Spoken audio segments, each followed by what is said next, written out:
السلام عليكم ورحمة الله تعالى وبركاته. نتمنىكم متابعي الكرام فين ما كنتوا تكونوا بألف خير وبصحة جيدة إن شاء الله. جيتكم اليوم بهذا الاقتراح ديال لي مادلين أو الكاب كيك.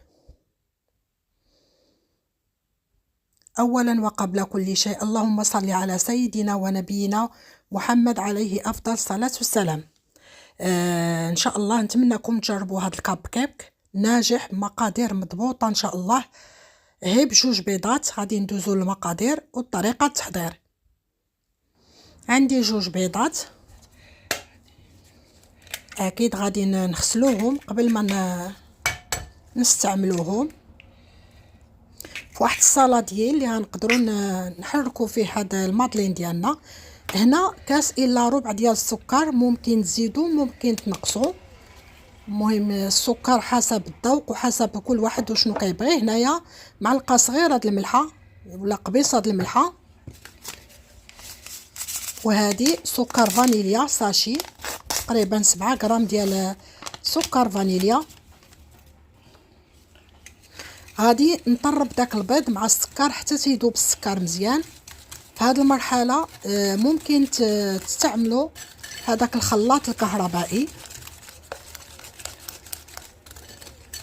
المهم كنطرب انا هي بهذا الطراب اليدوي حتى تنحس بداك السكر داب مزيان. هنا كنضيف كاس الحليب بقياسات العنبه، الكيسان بقياس العنبه،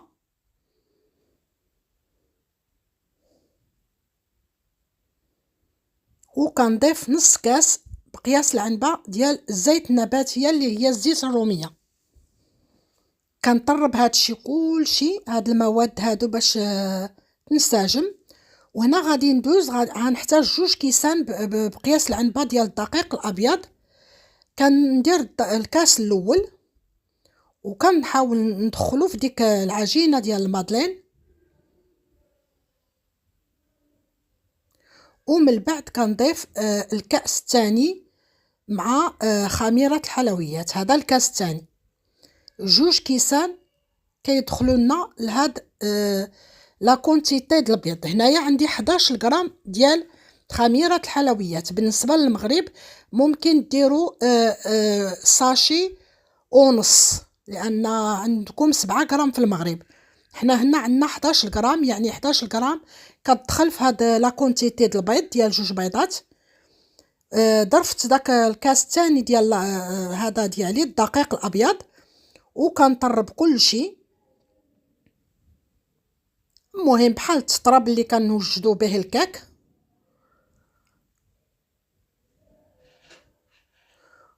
هانتوما كتشوفوا ملي كتبقاو تشكلوا 8 بالطراب كتشكل لكم، عرفوه بانه راه هو هذاك لا تكستور. هنايا كنغطيه بالبلاستيك الغذائي السلوفان، وكنديروا انا كنديروه في الثلاجه عاديه. الا بغيتو تحطوه في المجمد حطوه في المجمد. تقدروا ديروه في الصباح وتخدموا به في العشيه، تقدروا تخدموا به بالليل وتبيتوه ليله كامله وعاد تخدموا به. كل معقد وشد راسو راه ما كيوقع له والو. المهم انا درتوه في الثلاجه الفوق، ولكن تا قضيت شغلاتي عاد رجعت له لقيته مزيان. هنايا استعملت هاد لي كيسات هادو، ممكن تستعملوا اي كيسات ديال الكاب كيك. هنا خرجته من الثلاجه وغادي نستعمل غادي نخويه نصبوه في هاد القوالب ديال الكاب كيك. انا كنستعمل دائما هاد الحامله ديال لا كلاص، ديك المعلقه اللي كنهزو بها لا كلاص هي اللي كنهز بها. ممكن تستعنوا بجوج معلقات، يعني تهزوه بالمعلقه وتخويوه بمعلقه اخرى، مهم ولا بمغرفه ولا اللي كان. هنا مهم لا كونتيتي هنا د لا كيسات تديروا نورمالمون كديروا 3/4 والربع الاخر كيبقى فارغ باش كتلقى المادلين فين كيطلعوا.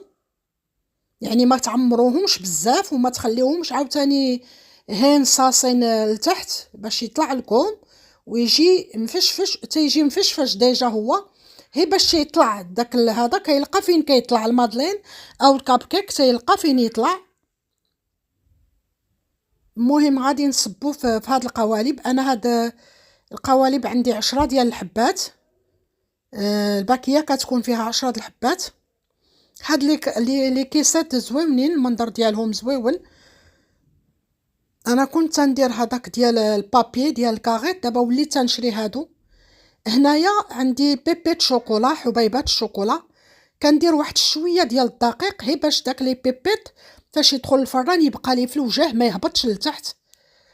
كنديرو نغبروه شي شويه بالدقيق الابيض او الفورس او لا فارين، هي باش ما ينزلش لتحت، لان ملي كيهبط لتحت كيسيح مع السخونيه د الفران وما كيجيش في الوجه عاطي المنظر.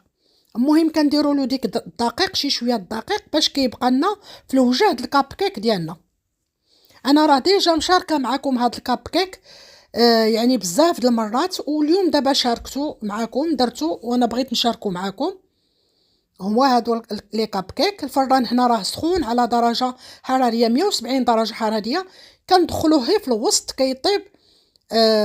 بالنسبه الا كان عندكم الفران ديال يعني العادي، ديروه من التحت وعاد طلعوه الفوق يتحمر.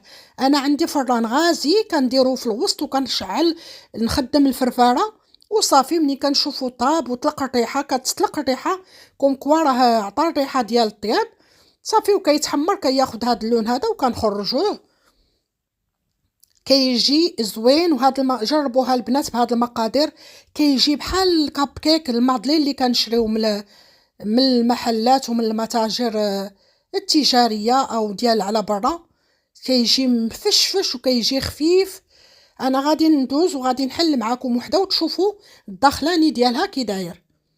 نتمنىكم ان شاء الله تجربوه بهذه الطريقه وبهذا انا بعض المرات في عوض الحليب كندير الياغورت، مي حتى بالحليب كيجي لا تيكستور ديالو زوين وكيجي خفيف وهشيش ويعجبكم. نتمنى الاقتراح اليوم ان شاء الله يعجبكم. غادي نحل معكم وحيده وغادي تشوفوا الداخلاني ديالها سوفلي وزوين. مهم هي مهم المقادير ان شاء الله ديروا نفس المقادير. وها هما انا حليت معكم وحيده هنايا.